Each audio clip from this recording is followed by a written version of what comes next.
Hi there, I'm Stan Baker, one of the hosts of Circle Forum, along with Shelley Steele and Steve Young. So, who does check in on principals' mental health anyway? Our guest again this episode is Tracy Vanstone. She's in a new role with the Manitoba Teachers Society as a staff officer. Now, this is a recurring struggle, how the need to appear in control contributes to principal burnout. And this all happens in the context of leadership loneliness and stress at school. This episode is brought to you by the word vulnerable, from the Latin meaning wound. The word was primarily used historically in military contexts to indicate a position that was open to attack. Studies in psychology highlight that vulnerability is crucial for forming deep human connections.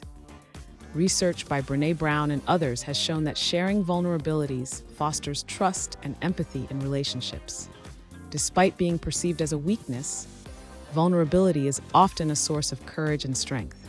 Check out our website, www.restorative.ca, for some simple yet profound ways that can help you ask for help or, even as a principal, maintain your own wellness.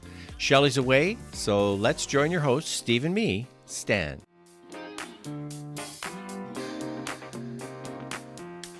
Let's talk about mental health for principals. Principals have to address mental health for their staff, their students, sometimes for parents. But what about principals' mental health? What kinds of things can we be doing about that, or even suggesting for them? I think it's a really important point to acknowledge. I think that we don't pay attention to principals' mental health. We in Manitoba are looking at that. I know that in the Manitoba Teachers Society, we're paying attention to how principals are feeling. And some work is being done with our local Manitoba Teachers Society on a little research study on that particular concern. I think that overall, my feeling is principals can feel lonely and do feel lonely. They work a bit in silos, especially if they're the lone school leader in the building. So I think we have to be really careful about that. And I think school principals are at all different places in their career, and their courage to speak up when they're feeling overwhelmed differs vastly from a new leader or aspiring leader to a veteran teacher. And also that relationship between the school leader and perhaps the senior leadership team or supports available to them, feeling comfortable enough to approach the right people. So I think it starts with opening the door for them to say that they need help. And I think if I was a superintendent, I think visibility is very important to be getting into schools where there are new leaders and checking in on them. Because school leaders are the ones checking in on the teachers and educational assistants and custodians and secretaries, but who is checking in on the school leaders? So who is checking in on school leaders? Not too many people. I was in a fortunate situation where I was closely connected. I felt like I could talk to my senior admin and pick up the phone. But I know I was in a different position because I had worked in that school division for 27 years. I knew them. We were in the same circle, and I was in a smaller community. And I felt I could pick up the phone anytime and call them. Now, I do know that colleagues far maybe with less experience or far younger than me did not necessarily feel the same way I did. And I think that is just because they're trying to prove themselves and they want to appear confident and courageous. And it is too great of a risk to say, I'm struggling or I need help. So what's the risk there then? Perhaps the senior leadership team may feel that they're struggling or that they're not well equipped enough. The evaluation isn't going to look good enough. I think the risk is not as great as it seems or appears. And we have to empower people to assert themselves. I would suggest that probably over time it will get easier. That Absolutely. the whole concept of mental health and people struggling with mental health issues, when I was still working, even before that, and I retired in 2018, it wasn't something we talked about a lot. No. And certainly not amongst administrators. And certainly there's a personality type that takes up the leadership role. And and you just alluded to it, the personality that says, I don't want people to know I'm struggling. I'm in a leadership position. I have to appear as though I'm in control. Even if I'm not, Absolutely. I have to put on the brave face, and I'll close the door and cry at night kind of thing. But during the day, I'm in charge and I have to show that. Within the Manitoba Teachers Society, the Council of School Leaders, which we call COSL, we look for opportunities to learn from other associations to improve systems to help leaders. We actually, within the Council of School Leaders, we have breakout sessions when we meet, and we meet quarterly. And within those breakout sessions, one of the groups is called Principals Supports. And that was a group that I used to lead up when I was on the leadership team. And what was very obvious when we divided a group of 50 was that the vast majority all went to the principal support group. So that's what told us was that principals just want to talk to other principals. They want time to talk and they want to hear ideas. So what we did after we had learned over a series of 2 years, that group just kept growing and the need was there. We created an evening where it was just all centered around principal supports. And our last directors meeting, we spoke about principal loneliness in our session. So that is a topic we're paying attention to and looking for strategies to help leaders along the way. So what's the risk to the school division or district if they don't pay attention to the mental health of principals? That's a great question, Stan, and I think the risk is significant. And I think it has to be a priority now more than ever. We know people are leaving the profession, and our goal is to uphold the profession of school leadership. And the risk is really great. And I think we have to put our energy there. I think the resources has to be in developing leaders and assisting leaders and checking in on leaders. And I think the compensation is something to really look at.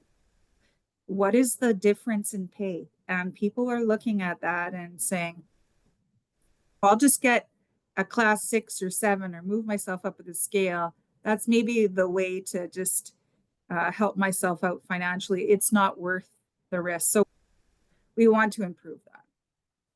And it's one thing to have supports in place when we detect somebody's, they're having mental health issues. We can support them. But what can we do to prevent that in the first place? I'm not sure what the ultimate solution to assist, but I've been on previous podcasts with your organization and I believe in mentorship. So I think any new principal needs somebody to lean into. And over the course of my years of experience as a school leader, I worked with 6 different vice principals. And because I had always had a lot of change in my career, I made it a priority to be that person for them.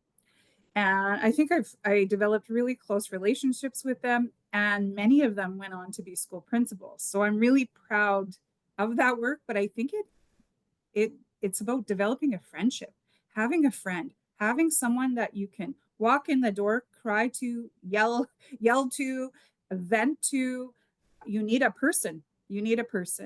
And you need an outlet. I think that's really critical. I found when I was a principal at an elementary school, I did not have the outlet in the school itself. I needed to get together with, there happened to be principals in the area. We called ourselves a group of 7, but there were 8 of us. But that's okay, because the artists had 11 in the group of 7 at some point too. But that's where I would go.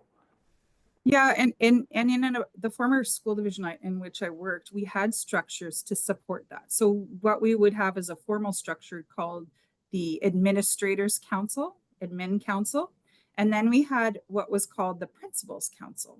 So there, all the principals and vice principals, because in the Admin Council, it's just the principals. So all the vice principals and principals got together informally.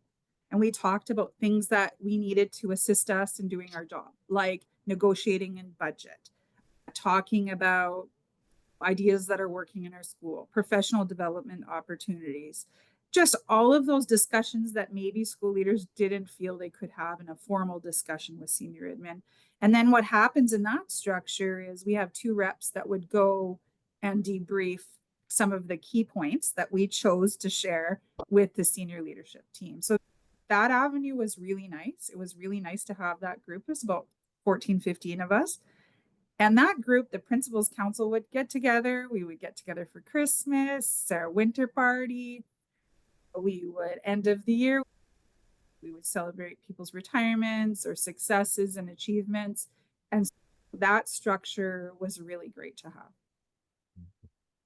Now, senior administrators typically have been principals. Typically. So what happens that the senior administrators are not noticing or not asking about mental health when they themselves used to be in that position? That is a really good question. I think what's happening is sheer busyness. They're just overly busy with all of the management priorities that they have. And that could come down to crisis, it could come down to suspension, it could come down to school planning, school board meetings, and that busyness, I really think, gets in the way. If school leaders or district level management do not prioritize visiting, meeting, mentoring, then it doesn't happen. I was going to say prioritizing would be Putting a it key in a to plan, me. creating a day plan, creating a week plan, scheduling it in. Absolutely. Just as school leaders do classroom visits, superintendents need to do school visits. I worked as a principal for 20 years and had numerous superintendents, and some paid closer attention to school visits than others. One that was fantastic, he would just drop in. If he was in the neighborhood, he would drop in unannounced because he didn't want it to be a dog and pony show. Hey, I'm coming on Tuesday and everybody's cleaning up and all that. And because you knew he was going to just drop in, and it was a casual conversation. It was walk around or not walk around. You tell me what you want to do. We'd sit in the office for an hour and just talk, because you knew that could happen at any point in time. And it wasn't an onerous thing. It was casual. It was fantastic. Other superintendents would plan that. I'm coming in next Tuesday at 2:00. Here's what I'd like to see when I'm there. And it became just another thing that you had to prepare for, and it was stressful. And this was not something that was I want to see 4 classrooms. I want to see a primary classroom, a junior classroom. I want to see this, and I want to see, and it just became another meeting in the day that added stress that we didn't have time for. So I would suggest in future that if people want to do that, figure out a way to keep it on a casual level and less formal, so that people do feel as though they're being supported. So we always have to be cognizant of, if we're going to check in on somebody, am I helping them or am I adding to their woes? And how am I doing? Absolutely. It's the questioning. Yeah. And what are we putting on the plate and what are we taking off the plate? That's right. That's a lot of our discussion recently is, okay, we have given a lot, we've put on, what are we willing to let go of? And I think those are the conversations that need to be had. What kinds of questions do you wish that your supervisor or senior admin person had asked you when you were in the role of principal?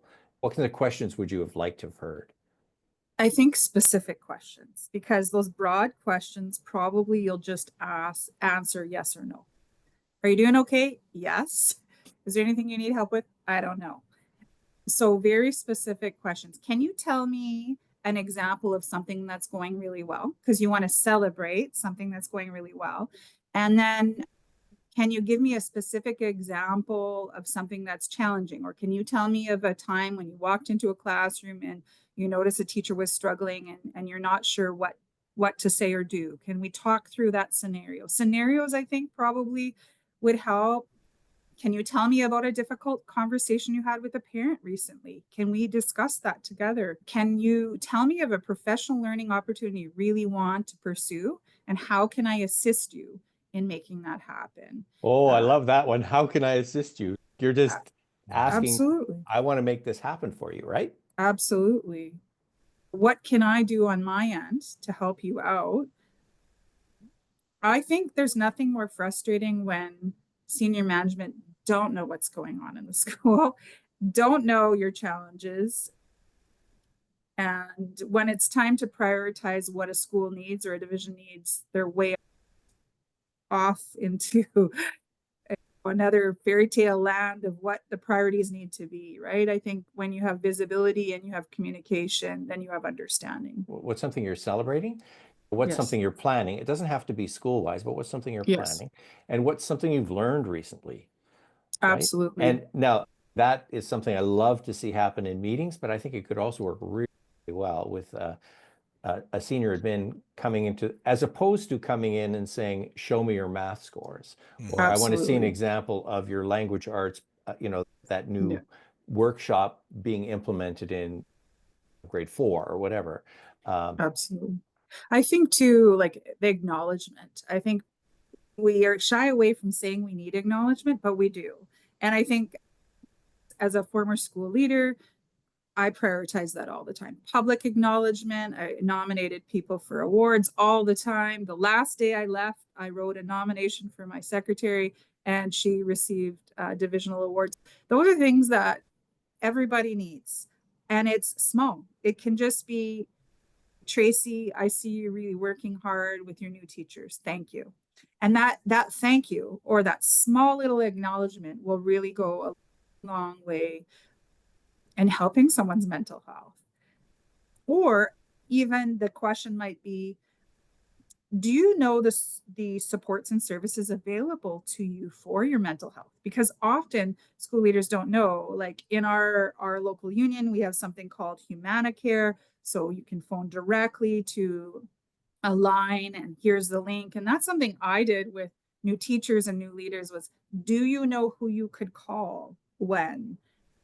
Or if I notice that someone's just visibly upset, it's time to go home because you're struggling, and we find ways to support. So I think making those resources available early prior to crisis or prior to tough days is really key. Did you ever use that Humanicare line yourself when you were a principal? Not like I didn't personally, but I gave it out a lot. I did use disability services when I broke my ankle and I was off on leave a lot. So those things caused stress for me. And so using services available were definitely good. When I was a principal at one of the schools, my vice principal I was working with suddenly died. I actually had to take her to the hospital the week prior to her passing. Came to work. She had cancer and it came back furiously. And I should have sought help. I didn't, and I should have. And I think I tried to be the strong one for everyone. And I think in reflecting back on that, I was able to be vulnerable and cry and letting my staff know my emotions. And I think that was really not, the word isn't smart. It was very good that I did that because it allowed other people to cry and be vulnerable.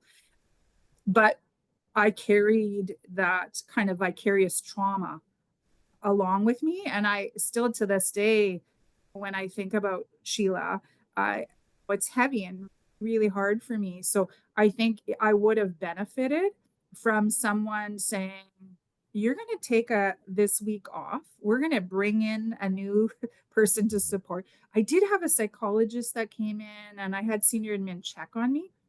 But I think sometimes, I think it's a slippery slope. You can say, okay, I need you to go. But I probably would have said, I'm not leaving. This is my school. This is my community. But to also, I think a good thing would be to come back to the resources available. How would you give someone a call in Humanicare? How would you talk to an EAP counselor or something just to check in? We just want you to check in. That would be something that wasn't encouraged, but could have been maybe and beneficial. I think it could have been very beneficial. You mentioned the word vulnerability. Brene Brown talks a lot about Yes. vulnerability, and she Yeah. talks about courage, the Yes. courage to be vulnerable. So Absolutely. you would encourage principals to be courageous in being vulnerable then? Absolutely. I'm a lover of Brene Brown and her work. And I think that is absolutely what school leaders need is some background in that courage and trust and vulnerability, and modeling that for others will empower others to seek help if they need it.